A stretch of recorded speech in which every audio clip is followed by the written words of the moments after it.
Hello everyone, this is Megha Chauhan, Assistant Professor, Ravi Shankar College of Pharmacy. Today we are going to discuss about RAS cycle.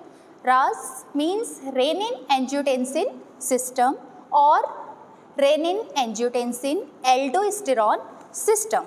Renin angiotensin aldosterone system human body में complete होने वाली एक cycle है जो कि हमारी body में electrolyte का बैलेंस, ब्लड प्रेशर का मेंटेनेंस और रेगुलेशन, साथ में फ्लूइड्स का बैलेंस मेंटेन करती है।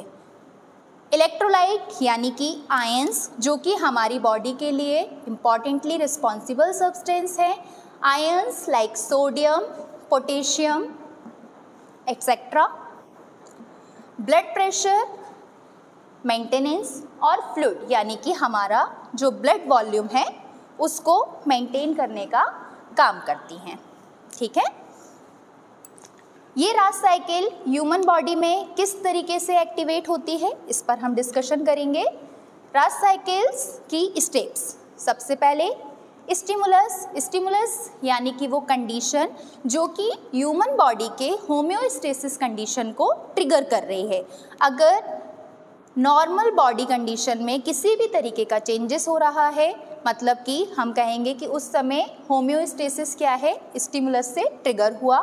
Stimulus normally blood pressure decrease हो रहा है या फिर फ्लूइड का जो बैलेंस है वो डिस्टर्ब हुआ या इलेक्ट्रोलाइट का बैलेंस डिस्टर्ब हुआ। अगर कोई भी कंडीशन है तो रेनिन साइकिल या रास साइकिल एक्टिवेट होगी। रास साइकिल एक्टिवेट होने के लिए किडनी में प्रेजेंट जेजी सेल्स सीक्रेट आउट करती हैं एक सब्सटेंस, एक एंजाइम जिसका नाम है, आप उसे एंजाइम भी बोल सकते हैं, सब्सटेंस भी बोल सकते हैं, जिसे कहा जाता है रेनिन।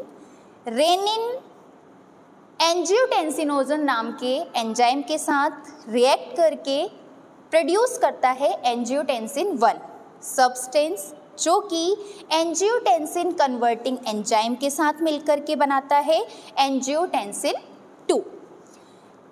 रेनिन किडनी में प्रोड्यूस होगा, एंजियोटेंसिनोजन लीवर में प्रोड्यूस होगा, एंजियोटेंसिन कन्वर्टिंग एंजाइम लंग्स में प्रोड्यूस होगा।